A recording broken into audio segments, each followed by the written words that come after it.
www.seancardavillis.co.ke. The World Anti-Doping Agency has urged the Kenyan government to act quickly in the interest of protecting clean sport after the athletics powerhouse found itself caught in the eye of a fresh doping storm. A new investigation by German television channel ARD and Britain's Sunday Times newspaper this weekend alleged that doping is rife at the elite training center in Iten, and this facility has been used by athletes from other countries including Britain as well as Kenyan competitors. Now, Portugal overcame the early loss of captain Cristiano Ronaldo to beat host France 1-0 in the Euro 2016 final and win their first major tournament thanks to substitute Eder's superb extra-time strike. Here's BBC Sport. But here's Eder. Eder shoots! What a goal! What a strike from 25 yards! It slipped low past the despairing right hand of Lloris, and Portugal celebrate what could be a winning goal. What a smash from Eder! France 0, Portugal 1. Ronaldo's hidden from our view at the moment, but the European Championship trophy leaves the podium. It's being walked to Cristiano Ronaldo.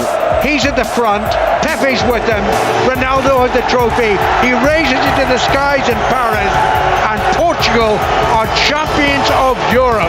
It's just a broad, beaming smile from Ronaldo at the moment.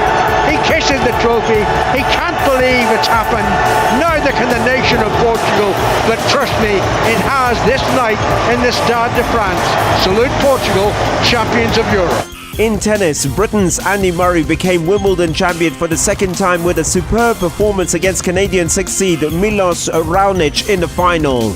Here's BBC Sport with more details. The first serve is good. Andy Murray sets himself up for the winner. It's dug out and it's into the net. Murray goes absolutely berserk. Wonderful display from Andy Murray. Andy Murray is Wimbledon champion for the second time. Playing tie-breaks against Milos Raonic is often a futile experience, but Murray won the two that mattered comprehensively. The first consolidated his superiority in the match. The second made him Wimbledon champion for the second time in 4 attempts. Murray made just a handful of errors, and it was his first serve rather than Raonic's which helped turn the course of the match. He returned one Raonic serve measured at 147 miles an hour, and when the Canadian put a backhand into the net, Murray could savour a feeling he's been deprived of for the past 3 years. I'm just really, proud that I managed to do it again after, a lot of tough losses in the latter stage of the slams over the last couple of years, and but I'm also aware how difficult, these competitions are to win once. So, to do it twice here, an event where there is there's a lot of pressure on me to perform well here, and, I'm very proud with how I've handled that over the years. Lewis Hamilton took a dominant victory in the hectic British Grand Prix to cut teammate Nico Rosberg's championship lead to 1 point. Here's BBC Sport. In terms of the British Grand Prix, Rosberg's demotion to third was inconsequential, and in fact Max Verstappen's promotion to third was no more than the Dutchman deserved. In the wider championship battle though, it means Rosberg's advantage over Hamilton has been slashed to just 1 point, ensuring whichever driver finishes ahead at the Hungarian Grand Prix in a fortnight's time will lead the title race.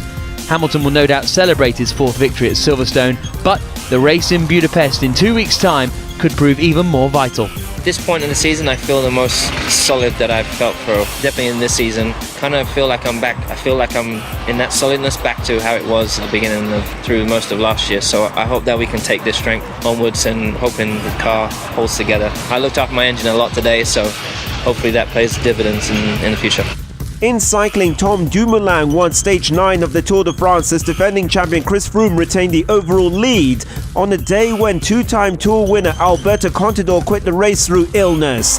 Here's BBC Sport with details of a dramatic day in the Pyrenees. Hollywood scriptwriters would have struggled to plot a finale anywhere near as dramatic as the one to stage 9 of the Tour de France. After a blazing hot start to a day that saw thousands of metres of climbing and the abandonment of former winner Alberto Contador, dark clouds gathered over the ski resort of Arcalís in the Principality of Andorra. Strong rain turned to hailstone as Dutchman Tom Dumoulin proved to be the strongest from a 20-man breakaway, winning a Tour stage for the first time in his career. Race leader Chris Froome survived plenty of attacks behind, also managing to distance some of his rivals, keeping the yellow jersey to Monday's rest day. It definitely was one of the hardest days I've had on the bike in a long time, especially with the weather changes there at the end from one extreme to another. Just a big day today. Certainly wasn't easy. It's going to be a tough race. I mean, there's a lot of guys right up there. Let's see what this next week brings. Alright, don't forget today's a rest day in the Tour de France, a well-earned rest for the riders after 3 days in the Pyrenees. Sean Carter-Villis, the voice of sport.